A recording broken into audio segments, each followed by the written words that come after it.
네, 조국 법무부 장관의 자녀 입시 특혜 의혹. 많은 국민들 특히 2030 청년 세대에게 큰 실망과 상처를 안기고 있습니다. 그래서 오늘은 청년 세대가 말하는 공정이라는 주제로 얘기를 해보려고 하는데요. 최근에 90년대생들을 분석한 책 공정하지 않다. 이 책을 저술한 박원익 씨 스튜디오에 모셨습니다. 어서 오세요. 네, 안녕하세요. 안녕하세요.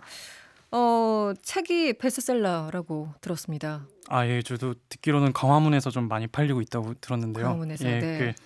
아무래도 좀 기존 세대론과 좀 다른 좀 모습들이 많이 있어서 좀 많은 분들이 주목하는 게 아닌가 싶습니다. 예. 조국 사태를 예상하고 쓰신 겁니까? 아니요, 사실은 전혀 예상하지 못했습니다. 네, 언제부터 쓰셨어요? 그러니까 지금 이 책은 공저로 썼고요. 조윤호 작가와 함께 네. 쓰기 시작한 건 올해 겨울부터였었습니다. 겨울, 예. 그러니까 올 초부터 네네, 지금 말씀하세요? 20대 여론에 대해서 좀 써보자라고 이야기가 나와가지고요.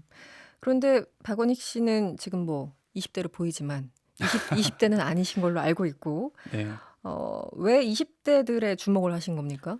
그러니까 일단은 제가 좀 30대이긴 하지만 네네. 30대 초반이지만 지금 20대들이 어쨌든 세상이 자기가 생각했던 거와 다를 때 느끼는 좌절감 이런 거에 대한 좀 정서적인 공감을 많이 했었습니다. 또 동시에 이분 20대들이 단순히 그냥 이상하고 특이한 세대가 아니라 사실 이미 어떤 유권자로서 또 소비자로서 굉장히 다른 모습들을 보여주고 있거든요. 네네. 이게 어떤 일시적인 어떤 뭐 변화가 아니라 굉장히 어떤 근본적인 시대적 변화를 반영하고 있는 모습들이다. 네. 좀 이런 관점으로 그들에게 좀 다가가고 싶었고, 또 한편으로는 30대이기 때문에 오히려 좀 가까이서 20대 친구들과 또 좀 대화하고 네. 또 이야기를 나눌 수 있었다는 좀 유리한 점이 있었던 것 같습니다. 아주 멀리 있는 세대는 아니니까 네. 훨씬 더 공감할 수 있는 범위가 넓었군요. 네, 아무래도 그랬죠. 예.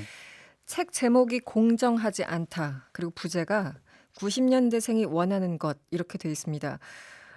바꿔 말하면 90년대생들이 가장 원하는 게 여러 가지 가치 중에 공정이라는 의미인가요? 어떻습니까? 해석을 좀 해주시죠. 네, 이제 많은 분들이 지금 다 주목하듯이 지금 20대들의 불만이 공정성이라는 키워드로 수렴을 하는 것 같습니다. 네네. 그게 아무래도 보면 이제 우리나라 청소년들이 세계에서 가장 많은 시간을 이제 공부에 투여하고 네. 또 이제 대학에 진학한 이후에도 무한 경쟁에 시달리고 음. 또 이제 이런 여러 가지 불안정한 노동 조건에 시달리고 이제 취업을 해도 굉장히 상당수가 이제 인턴이나 비정규직에 머무는 그런 이제 뭐 세대가 안에 격차가 있다 하더라도 다 공통적으로 불안정성 그리고 부모에 의존하지 않으면 미래를 보장할 수 없는 이런 조건에 마주하고 있다고 봅니다. 그래서 네. 이런 상황들 특히 이제 이런 굉장히 어떤 불안정성들이 좀 공정함에 굉장히 민감하게 만든 게 아닌가 이렇게 생각합니다. 그래서 이제 이들을 좀 청년 세대 계급이라고 좀 호명을 하게 됐고요, 책에서. 사실은 공정이란 가치, 예를 들어 저 같은 경우는 전 연식이 좀 됐습니다만 공정이란 개념이라는 거는 저도 중고등학교 때 혹은 대학교 때도 굉장히 중요한 가치였고 뭐 차별받는 것에 대해서 참을 수 없고 이런 감정을 느꼈었던 세대인데, 특별히 지금 20대들이 더 공정이라는 거에 소위 말해 더 꽂혀 있다, 여기에 대해서 가장 가치를 두고 있다, 왜 그렇게 느끼는 걸까요? 실제 그런 건가요? 아니면 이것도 이미지인가요? 어떻습니까? 그러니까 일단은 이제 좀 더 이야기할 기회가 있으면 좋을 텐데요. 네네. 일단 이제 이들이 요구하는 공정의 내용을 좀 말씀대로 정확히 이해할 필요가 있다고 그렇죠. 봅니다. 공정이 서로 같은 단어를 얘기하면서도 맞습니다. 개념이 다를 수 있어요. 네, 공정의 개념도 이 시대에 따라서 좀 변화할 수 있다고 그렇죠. 보고요. 근데 저는 이제 좀 그냥 좀 요약하자면 20대들이 요구하는 공정이라는 게 단순히 어떤 개개인에게 공정한 기회를 주자 뿐만 아니라 그걸 넘어서 모두가 더 안정적인 삶을 누릴 권리가 있다.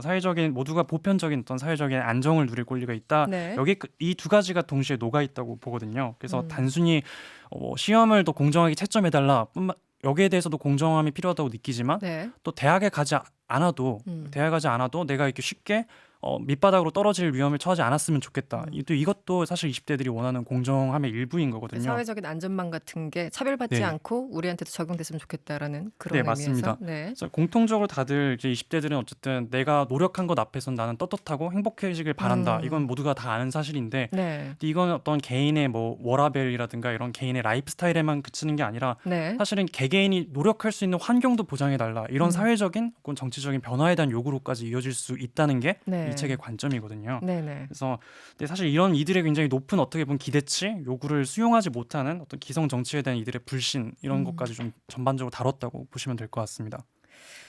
어찌됐든 저희가 이 박원익 씨를 베스트셀러 작가로서도 모신 거지만 어쨌든 조국 장관에 대해서 여러 가지 풀리지 않는 의혹들이 있습니다. 물론 뭐 사실과 이게 섞여 있긴 하지만 네네. 지금 20대들이 분노하고 있는 지점, 조국 장관의 의혹 관련해서 어떤 지점이라 보십니까? 왜 이렇게까지 촛불 시위를 하고 있는 것에 대해서는 어떻게 보세요?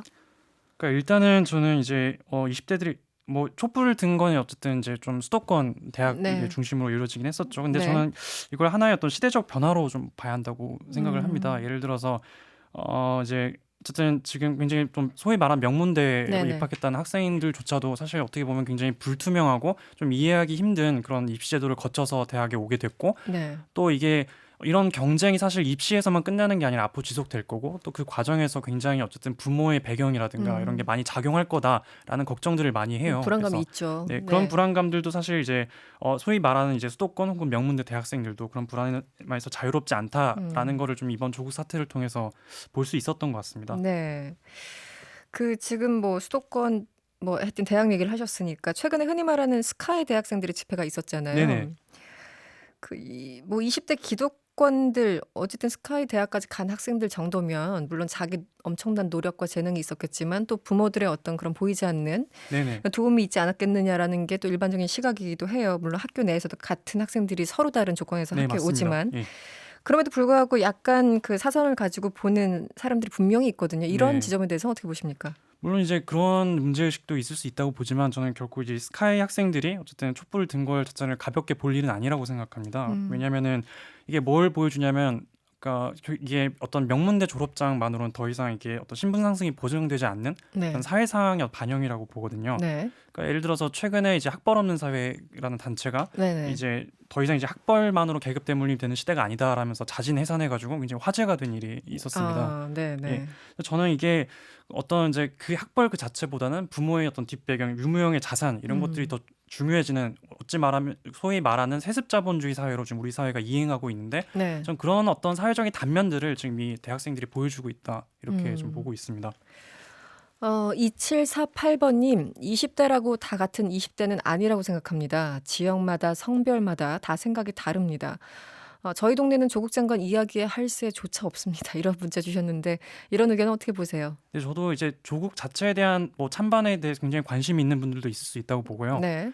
근데 이제 그 찬반에 굉장히 격렬하게 반응했던 분들이든 아니든 간에 저는 공통적으로 어쨌든 뭐 전 조국 장관에 대한 어떤 나름 기대가 있다고 보거든요. 그러니까 공정한 사법 개혁을 했으면 좋겠다. 사회가 더 공정한 어떤 방향으로 나아갔으면 좋겠다. 저는 이 부분에, 그러니까 물론 성별이라든가 계층별로는 저마다 차이가 있을 수 있다 그렇죠. 하더라도 네네. 저는 이들이 어떤 원하는 궁극적인 방향성은 동일하다고 봅니다. 그래서 책도 약간 이제 그런 관점 아래서 쓰게 됐고요. 네. 조국 장관이 취임 이틀 만에 이제 여러 가지 이런 시선을 당연히 의식을 했겠죠. 이 청년 네네. 전태일 단체를 만나서 비공개 만남을 가졌죠. 네. 이런 노력은 어떻게 보십니까? 좀 퍼포먼스로 보십니까? 아니면 진심이 있다 보십니까? 저는 근데 소통하는 모습을 보이는 건 굉장히 좋은 모습이라고 생각합니다. 네네. 다만 이제 조국 장관이 아직 그 청년들이 원하는 공정 이 키워드를 좀 어떻게 해석하는지에 대해서는 조금 그 의문의 여지가 있는데요. 네. 근데 저는 개인적으로, 그러니까 좀 화제를 전환하면 네. 조국 장관이 이제 사법개혁의 방향으로 예를 들어 부자들이 그 재산에 비례해서 더 많은 벌금을 내도록 하는 네네. 걸 했을 때 네네. 개인적으로 굉장히 좋았습니다. 사실 그게 좀 청년들이 원하는 공정하고도 굉장히 이따 있는 지점이라고 생각을 가치와 하거든요. 맞물린 지점이다. 네네.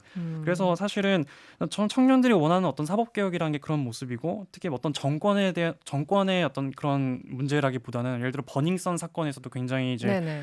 청년들이 어떤 검경유착이 있는 거 아니냐 분노했었는데, 사실 그렇죠. 이런 부분에 대한 좀 가려움을 조국 장관님이 긁어준다면 앞으로는 좀 청년들에게 좀 더 지지받을 수 있지 않을까, 그렇게 생각합니다. 이런 얘기를 하는 사람들도 있어요. 이 강원랜드 채용 비리에 대해서나 혹은 나경원 자유한국당 원내대표 자녀 의혹에 대해서는 지금 조국 장관 딸만큼 그렇게 분노를 안 하는 것 같다. 왜 유독 조국 장관 딸에 대해서만 이렇게 분노를 하는 것인가? 이렇게 또 보시는 분들도 계시거든요. 네, 이 부분은 어떻게 보세요? 그래서 저는 약간 너무 표면적인 것만 본다고 생각을 합니다. 그런 이제 이런 지적 자체가. 예를 들어서 그럼 자한당의 어떤 그런 비리나 뭐 여러 가지 문제에 대해서 분노를 하지 않느냐, 사실 했거든요. 네, 네. 했고, 또 이들은 무엇보다 어쨌든 자한당이 배출했던 대통령을 탄핵하는데 동참했던 세대입니다. 네네. 사실 이것들이 봤을 때 자한당은 이미 처음부터 다수의, 물론 모두는 아니겠지만 다수 네. 20대에게 자한당은 이런 개혁의 자격이 없는 세력이고, 다만 조국 장관이든 아니면 지금 정부의 여러 인사들은 그런 개혁을 해야 할 주체인데 이제 이들에게 굉장히 좀 큰 기대를 갖고 있다고 그러니까 보는 기대가 게 높았기 높기 때문에 때문에 그렇죠. 더 이제 실망하고 엄격한 잣대를 들이댄다 이렇게 보면 될 것 같고요. 네. 또 아까 이제 공정의 내용에 대해서 말씀하셨지 네네. 않습니까? 근데 이제 저는 이들이 생각하는 공정성의 지금 가장 큰 차별점이 진영론을 거부하는 데 있다고 생각을 합니다. 이 그렇죠. 기성세대는 네네네. 특히 이제 아무래도 기성세대는 49대 51 진보 보수 싸움을 계속 하다 보니까 최대한 내 편의 어떤 허물을 줄이고 상대편의 허물을 보여주는 거에 이제 집중을 하는데 정치적으로는 그렇죠. 네. 네네네. 근데 역으로 지금 20대는 이제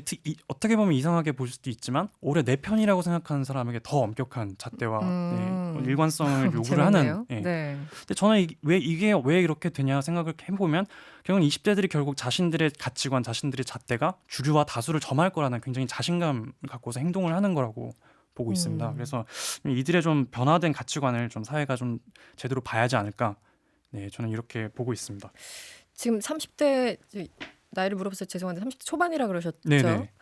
본인이 20대였을 때와 지금의 20대가 또 많이 다른 것 같습니까? 어떻습니까? 조금 다른 부분은 있죠. 그러니까 네, 사실 한 10년 전에 본인 느꼈던 것과 지금 20대 초반 학생들을 만났을 때 느끼는 게 좀 다른 것 같아요. 네, 그 예전에 어쨌든 그 서독의 유명한 수상인 빌리 브란트가 네네. 그러니까 각자의 세대에는 각자의 시간이 있다고 이야기를 했었는데 그렇죠. 저 그 20대들의 시간과 저의 시간이 좀 다른 면도 네. 있습니다. 저는 어쨌든 지난 10년 동안 또 이게 어떤 정부의 굉장히 안 좋은 그런 결국 탄핵까지 이어지는 어떤 비극적인 과정을 봤기 때문에 그런 것들이 다시 반복되지 않았으면 한다라는 좀 절실함이 있고 네. 하지만 20대는 약간 좀 그런 과거에 대한 공포보다는 내가 어떤 이제 내가 나서서 어떤 이제 불공정한 권력을 끌어내렸다 이런 자신감이 더 앞서는 심리적으로 앞서는 세대가 아닌가 그렇게 생각합니다. 그런 면에서 보면 일종의 도덕적 정치적 우월감일 수도 있겠네요. 네, 20대들만의. 그렇게 볼 수도 있고 어떻게 보면 더 진취적이라고 볼 수도 있다고 봅니다.